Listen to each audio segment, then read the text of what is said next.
Biking at night shouldn't feel like gambling with your visibility, and the right light can turn a sketchy ride into a confident one. Today I'm counting down the 7 best bike lights, from gets the job done to why didn't I buy this sooner, and by the end you'll know exactly which one fits your commute, your weekend rides, or your dark backroad adventures.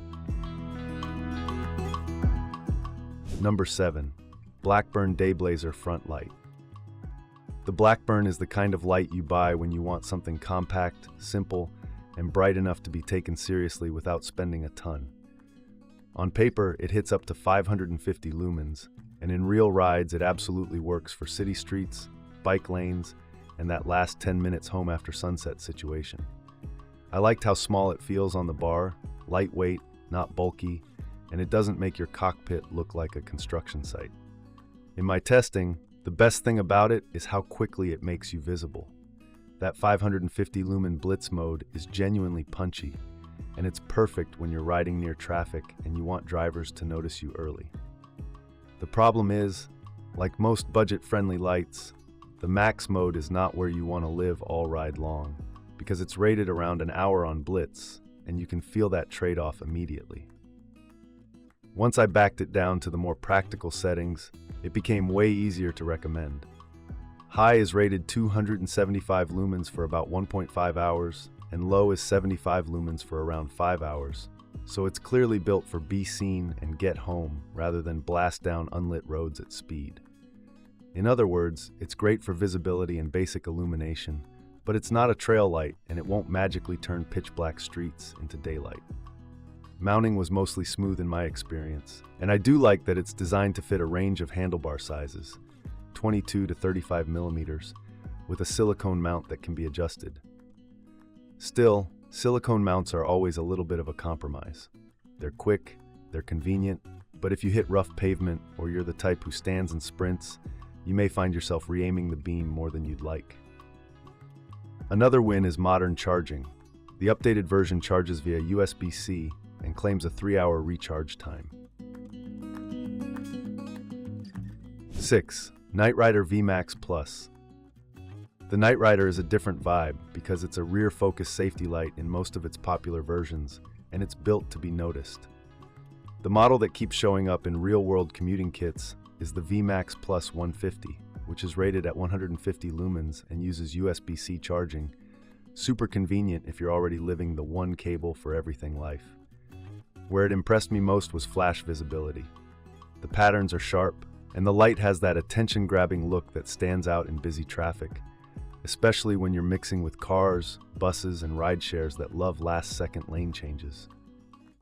NiteRider lists multiple modes with long run times, and that's exactly how it feels in practice. It's the kind of rear light you can leave in a flash mode for days of commuting without constant battery anxiety.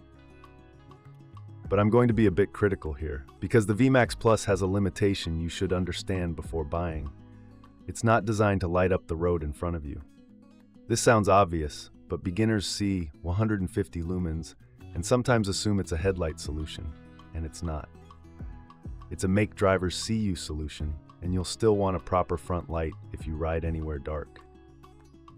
I also found that, like many compact rear lights, placement matters a lot. If your saddlebag blocks it, or your jacket drapes over it, the effectiveness drops quickly. The light is bright, but brightness doesn't help if it's partially hidden, so you need to be intentional about where you mount or clip it, especially if you're using it on straps or bags. Still, for the job it's meant to do, it's solid. 150 lumens, multiple modes, and a USB-C recharge system that fits modern setups. 5. Portland Design Works City Rover 700. The City Rover feels like it was made for people who ride in real cities, where you need enough light to see potholes, but also want side visibility and runtime that doesn't collapse after one ride. It's rated at 700 lumens on high, and that's a sweet spot for commuting. Bright enough to be confident on darker streets, but still sized like a city light rather than a giant trail cannon. On the road, the beam feels controlled and useful, not just bright. PDW talks about a precision reflector that helps guidance to the front and side, and that matches what I noticed when cars approached from angles. There's a practical spread instead of a pencil beam. It's the kind of light that makes you feel like you can actually read the road surface instead of just staring at a glowing patch. The mode options are also commuter-friendly. You get steady high at 700 lumens for 2 hours, medium at 350 lumens for 4 hours, low at 200 lumens for 8 hours, plus pulse and daytime flash modes rated at 600 lumens with much longer runtimes. I spent most of my rides in that medium zone because it's the best balance of seeing and saving battery. A detail I really appreciated is the extra runway when the battery gets low. PDW notes it can run an additional 15 minutes in a low-power safety mode after the low battery indicator comes on, and that's exactly the kind of feature that saves you from the dreaded sudden darkness moment halfway home. It's not glamorous, but it's practical. Mount stability is another strong point. The City Rover is designed to stay put with its mounting bracket, and in my rides it didn't bounce around or slowly droop over time. 4. Planet Bike Beamer 700.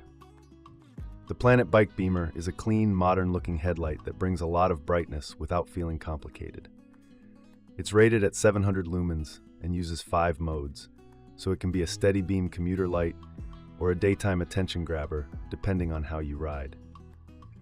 When I tested it on mixed streets, some lit, some dark, it did a good job of making the road readable at normal city speeds. What stood out for me is the way the optics and modes are designed for real riding scenarios. The Beamer uses a Nichia LED and a TIR lens, and it includes not only the typical high, medium, low, but also daytime-focused modes like Super Flash. That variety matters because the best mode is different when you're riding at noon in traffic versus riding at night on a quiet road. Runtime is where it starts to feel like a well-rounded pick. Planet Bike lists FL1 tested runtimes like 2.5 hours on high at 700 lumens, 4.5 hours on medium at 350, and 8.5 hours on low at 200. In normal use, that means you can ride a full week of shorter commutes on medium or low without stressing, assuming you're not living on max brightness. I also like that it's built around a 2600 mAh lithium-ion battery, because it helps explain why the light feels consistent instead of fading fast. The output holds up well across a ride, and you don't get that great for 15 minutes, mediocre after feeling that cheaper lights sometimes have. If you're mainly a commuter or fitness rider who needs a dependable 700 lumen class light with strong daytime modes, the Beamer 700 is a confident step up, bright enough to be meaningful, efficient enough to be practical. NiteRider Lumina 1200. The Lumina is where things start getting serious. At 1200 lumens, it's bright enough that you can do more than be seen. You can actually ride faster on darker roads and feel like you're in control. And if you've ever hit an unlit section and immediately slowed down because your light wasn't cutting it, you'll understand why this tier matters. In use, the beam pattern is one of the biggest reasons it feels so capable. NiteRider's Lumina line uses a collimator-style lens setup on many models, designed to give a generous, even beam rather than a narrow hotspot. That translates into better peripheral awareness, more road ahead, and less bright circle with darkness around it. You also get real options for balancing power and battery. NiteRider lists modes like low at 150 lumens for 7 hours, medium at 400 for 3 hours, high at 800 for 1.5 hours, and boost at 1200 for about 55 minutes. I treated boost like a temporary turbo for truly dark stretches and stayed in high or medium most of the time. Another underrated feature is travel lockout. The Lumina 1200 Boost is shipped in a lockout mode and can be locked or unlocked by holding the power button 8 to 10 seconds, which prevents it from turning on inside a bag. That sounds small, but it saves you from pulling out a dead light right before a ride. It's also IP64 rated for water and dust resistance, and it uses micro USB charging on this version, with listed charge times of about 3 or 6 hours depending on power source. I do wish it were USB-C at this price and performance level, but the actual lighting performance is strong enough that I can forgive the older port. Number 2. Knog Blinder 1300. The Knog Blinder feels like the premium road and gravel answer to the bright light problem. It's rated at 1300 lumens, and it delivers that output in a compact metal body that feels genuinely high-end in the hand. The light has a clean, modern design, but what matters is that it looks and performs like equipment, not a toy. On the road, the beam is road-focused and reaches out far enough that you can comfortably plan lines ahead, not just react to what's right in front of you. Knog's 1300 class lights are often described as providing quality illumination out to around 120 meters, and that distance shows up in how confidently you can ride on darker stretches. Battery capacity is also a major plus here. Reviews and spec listings commonly cite a 5,000 mAh battery, and the claimed runtime on full brightness is around 1.5 hours, which is impressive for the power level. In my rides, that translated into a light that can actually be used brightly without instantly punishing you for it. Charging is USB-C, which is exactly what you want in 2026.